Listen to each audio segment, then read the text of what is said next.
try to make this short and sweet. Just touching up with where I'm at right now. I plugged this hole up here.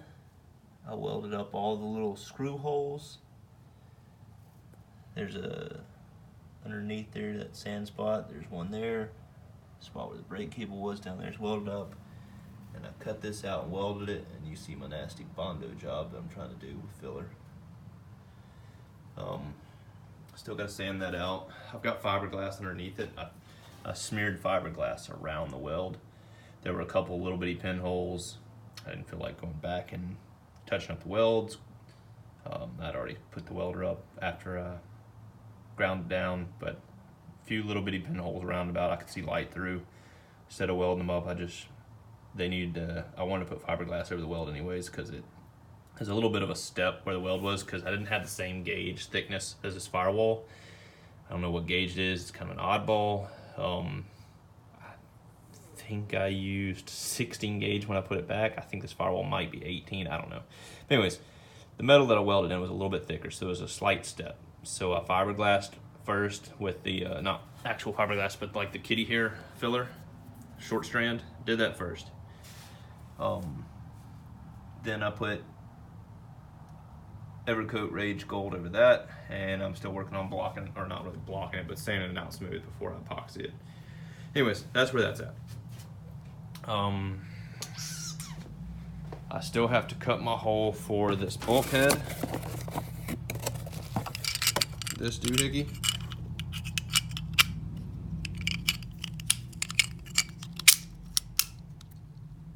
Mounts it like that. This aluminum plate will bolt onto the firewall and stay secured. That way, if you need to service the connector, the plate that it's secured with stays on the firewall, mounted up. But I've got to mount this somewhere. This will be what passes my, probably my fan power wires in these big ones.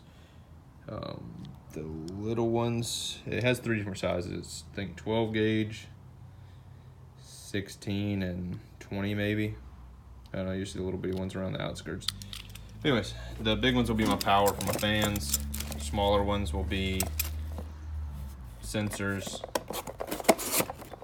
and whatnot. I don't know what all I have to actually send up here, but the fans will be the big ones. The lights might also be the other 2 big ones, or the horns. I don't know. I gotta look up what the current draw is on everything on fans, lights, horns, see what needs to go on what. Really, I think there's 4 big ones, so I could run the 16 gauge for all the large ones. I think it's 16, might be 14, I don't know. Anyways, I'm thinking of placing that right here. I think. I have to make sure that the wiper motor clears and it won't be in the way, but that's where I'll most likely put it. Onto this. This is where my bulkhead ended up being. It's not bolted up completely, it's just kind of set in there. You can see the fittings hanging out. But that's where it'll go. It will have remote lines under the dash from the AC unit. That's all in there. I got all my lines in now. But those will go from the unit to the backside of the bulkhead, so I won't have to touch the backside anymore. I will cap off the AC lines for now till I get AC. The heater lines, everything will be AN. I'll run these forward up along this, and I'll get another one of these bulkheads, because these things are like 30, 35 bucks, something like that off eBay. And I'll probably place it down here. And they'll pipe out, down here out of the way somewhere, and feed to my water pump, feed up to the top fitting that comes off the intake manifold, and then the AC lines. I'm wanting to get my AC compressor where it mounts low passenger down here, so it'll literally come out, go to the AC unit, condenser and whatnot. Everything will be down on this side, condenser, dryer, etc. Anyways, that's that. It comes, this AC unit, by the way, this vintage air, comes with this water valve. Now they want you to normally just kind of leave this either free floating in the engine bay, or they have these little screw holes where you can mount them to the firewall or somewhere. I'm opting to mount it to the unit. I took this little scrap piece of aluminum and put some bends in it. It's not pretty from the pliers, from me bending it, but it's under the dash, it's not seen, don't care. But I think I got my angle pretty damn close. So it'll loop out of this, come back around into this, out of this, into the bulkhead. Just like so. And there's a little connector from it. And I don't have to run a wire through the firewall, etc. I don't have to have this nasty thing showing somewhere. The other one they had was like mounted off of this flange right here that I saw a picture of. I have this little like lip on the back though, and it was interfering, so I would have had to either bend this out or cut it off to get mine to mount there, but they just popped the screws through this and mounted it like right here. And they just had a hose come out from here, go to it, and then they had it come out, go to the bottom with a 90, come out the top and loop around. So, but I think underneath the dash will be a lot cleaner, better. Obviously I'll have to use a hose clamp on these little barbs. The only thing I'm worried about is this thing being plastic, clamping down too hard and cracking this thing. That is my biggest fear. So that'll be that. I have the little O-ring AN adapters. They were attempted to be delivered today. I was busy taking a motor down to the machine shop to see about having it rebuilt whenever that tried to be delivered, and it's signature required, so didn't get those. I'm hoping they'll re-deliver them tomorrow so I can check them out, see how they work. I'm not really ready for them yet anyways, because I still have to epoxy all the firewall stuff before I mount it up. Anyways, that's where it's at. I haven't done anything else back here other than put some ends on these fuel lines. These are the straight ends for each side. These will get cut back. Obviously, this is just closing off my fuel pump. I'm waiting on some 45s to come in to connect to these, so it'll literally just come forward and then straight in. That way I don't have a hump and then in or anything like that, or I don't have to loop them weird. I do have a question. I'm curious if anyone has done anything with this or what their idea of this is. I told y'all about me having a vent, which is capped off. Actually, no, that's the vent.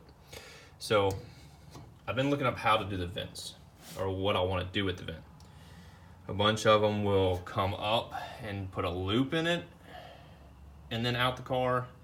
I've seen some where they just come over and out. I mean, I could just 90 off of this and straight out the side here. That'd be a nice short and sweet run. I could even do a piece of hard line to do that if I wanted to. I'd have to be pretty damn good with getting it on the money on making it, but